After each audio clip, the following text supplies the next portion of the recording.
You think you know this face, the violet eyes that conquered the world, and the diamonds whose brilliance dazzled millions. But what if I told you that Elizabeth Taylor's beauty was her most terrifying curse? That behind that magnetic gaze lay a genetic anomaly? Today, we go behind the scenes of Hollywood's golden age to reveal what was hidden for decades. This is the story of a girl whose childhood was stolen, turning her life into an endless take. When Elizabeth was born in 1932, the doctors looked at each other in shock. The infant had a strange, haunting gaze. It was later revealed nature had gifted her a rare mutation, dystichiasis. She had a double row of eyelashes. What we would call a gift today was considered a pathology back then. But it was this extra row of lashes that created that velvety gaze that would later drive the world mad. Violet eyes, a rare pigment. The world wondered, was it lenses or magic? But if nature gifted her a mutation, her mother, Sarah Taylor, gifted her a living hell. Sarah was a failed actress who saw her daughter as a second chance at fame. From the moment Liz learned to walk, she no longer belonged to herself. The girl was forbidden from playing outside, lest she ruin her porcelain skin. Sarah literally trained her like an animal. She demanded that her daughter be able to burst into tears at any second, on command. Little Elizabeth didn't have toys. She had contracts. At age 9, on the set of Lassie, a scandal erupted. The director screamed, "Get that off her! Why have you painted this child like a fallen woman?" He was convinced the girl was wearing tons of mascara. Taylor was dragged to the dressing room where they scrubbed her face with a towel, trying to wash off the makeup. But those were her real lashes. The director stood in shock. He didn't yet know he was looking at the future Cleopatra, but for Liz it was a signal she would only be valued for her shell. Hollywood turned her into the perfect doll, but inside that shell was a woman desperately searching for love to escape her mother's control. Her first 2 marriages were a frantic attempt to find freedom, but they only brought new scars. She changed husbands like gloves, trying to fill the void left by a stolen childhood. And just when the world was ready to write her off as a fickle starlet, he entered her life, a man who finally saw her not just as an actress, but as a human being. By the age of 25, Elizabeth had already been divorced twice, but her third husband, producer Mike Todd, became her entire world. He was the only man she didn't just love, she worshipped him. Todd called her his little queen and showered her with diamonds, but their happiness lasted only 13 months. In March 1958, he was scheduled to fly to New York on his private plane, symbolically named the Lucky Liz. Taylor begged him to stay. She sensed disaster. She was supposed to be on that flight herself, but at the very last minute, she stayed home due to a severe cold. That decision saved her life, but it shattered her soul. The plane crashed in New Mexico. Everyone perished. When Elizabeth heard the news, her scream, according to eyewitnesses, could be heard down the entire street. She fell into a state of pure madness. At the funeral, she tried to throw herself into the open grave, screaming that she couldn't live without him. Hollywood froze in sympathy. The most beautiful woman in the world became America's saddest widow. But that sympathy would not last long. Consolation came from the most unexpected place. Mike Todd's best friend, singer Eddie Fisher, came to support the widow. But their shared tears quickly turned into a burning passion. There was only one catch. Eddie Fisher was married to America's sweetheart, Debbie Reynolds. They had 2 small children. When the press found out about the affair, Taylor was instantly transformed from a victim into a monster. They called her a homewrecker and a black widow. People literally spat at her in the street. But Taylor didn't care. She coldly told the press, "You can't desert Eddie because he never belonged to Debbie. He's always been mine." In 1960, 20th Century Fox was on the verge of bankruptcy, and they needed a miracle. That miracle was supposed to be Cleopatra. When the producer called Elizabeth, she was furious with the press gossip and snapped, "I'll only do it for $1 million plus 10% of the gross." She was absolutely certain they would refuse, but they said yes. It was the first contract of its kind in history. But no one knew this deal would become the most expensive mistake in cinematic history. The budget ballooned like a snowball, and Taylor became the most expensive problem Hollywood had ever faced. Filming began in a freezing London. Taylor hated the climate. Within a week, she collapsed with the flu, which spiraled into deadly pneumonia. Production ground to a halt. The studio was losing $100,000 a day while she lay in a coma. The entire world was reading the headlines. "Taylor is dying." They performed a tracheotomy, cutting a hole in her throat to insert a breathing tube. Doctors gave her a 10% chance of survival. When she regained consciousness, her first question was, "Where's my $1 million?"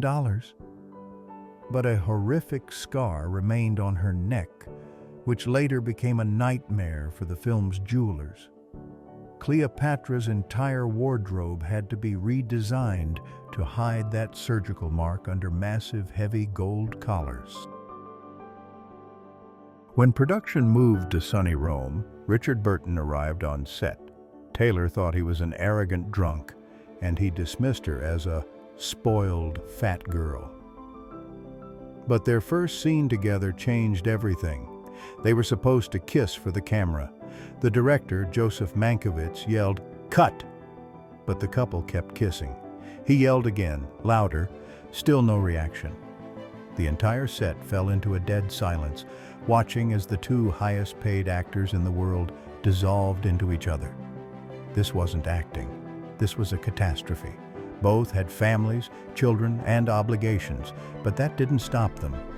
They began spending the studio's money on luxury villas and private parties, turning the production into an endless, drunken festival of excess.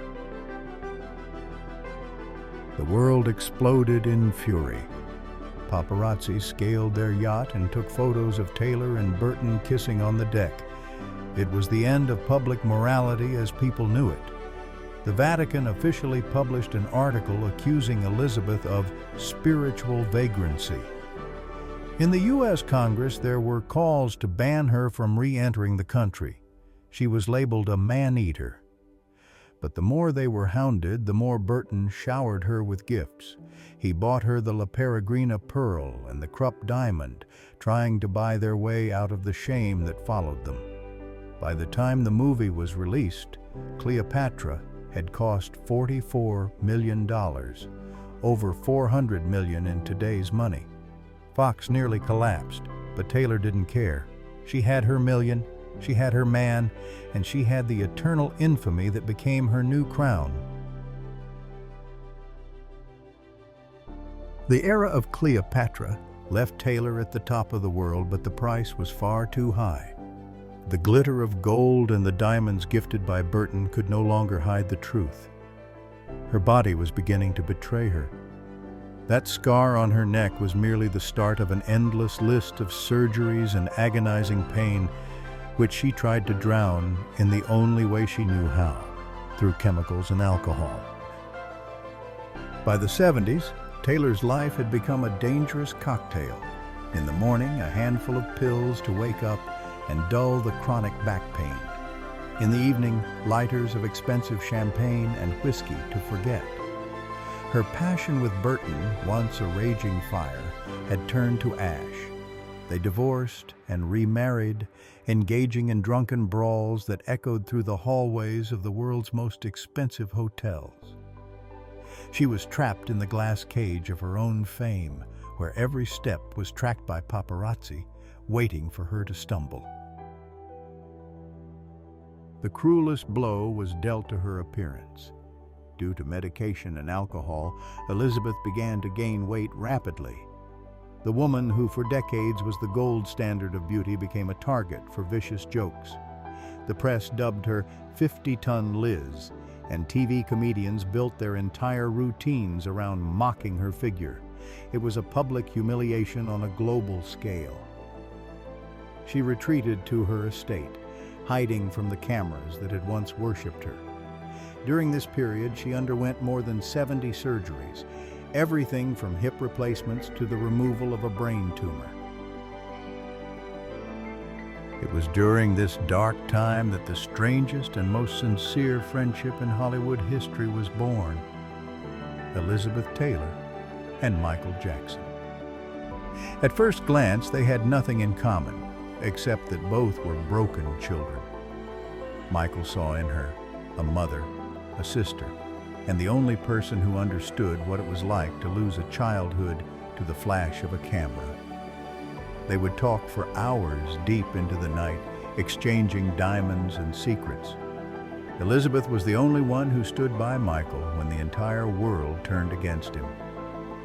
It was a union of two lonely souls who found each other among the ruins of their lives.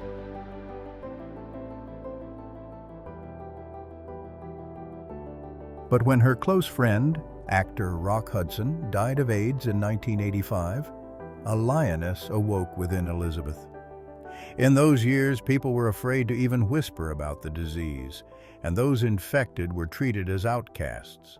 Taylor, risking her reputation and the remains of her career, became the first global superstar to raise millions for the fight against AIDS. She personally visited hospices, hugged the dying, and screamed at politicians, forcing them to take action. This was her most important script. She ceased to be just an actress. She became a symbol of compassion in a world that had grown cold. In the final years of her life, Elizabeth Taylor transformed into a ghost of a grand era. She lived in her Bel Air mansion, surrounded by portraits of the men she once loved and the scent of her favorite perfume, white diamonds. She rarely left her home, confined to a wheelchair by the agonizing pain in her spine. But even as a recluse, she remained a queen. Every morning, she put on her most expensive jewelry just to have coffee. She used to say that diamonds were her only friends, the ones that never lied and never died. It was a majestic yet haunting solitude of a woman who had seen and experienced everything the world had to offer. Michael Jackson's death in 2009 was the point of no return for her. As the casket of her closest friend was lowered into the ground, Elizabeth looked as if she had already halfway crossed into the other world herself. She refused to sit in the front row, avoiding the glare of the cameras, and wept in the shadows. After that, she almost gave up the fight. Her heart, which had endured so many dramas, betrayals, and passions, began to fail. She spent hours staring at her garden, reminiscing about Richard Burton. She confessed that she still kept his last letter, written just days before his death, reading it every time she felt afraid of the dark. In March 2011, realizing the end was near, Elizabeth displayed the very sense of humor that had helped her survive the hell of Hollywood. She left strict instructions for her funeral. She demanded that the ceremony begin exactly 15 minutes later than scheduled. Her final words to the director were, "I even want to be late for my own funeral." She wanted to leave on her own terms, making the world wait for her one last time. She died surrounded by her children. But they say that until the very last moment, her eyes still held that flicker of the violet light that had once rewritten the history of cinema. After her death, Her jewelry collection was auctioned off for a record-breaking $116 million. The world hungrily bought up her rings, necklaces, and bracelets, hoping to touch a piece of her legend. But no one could buy her resilience. She was the last of the greats, a woman who survived 8 marriages, deadly illnesses, and the hatred of entire nations.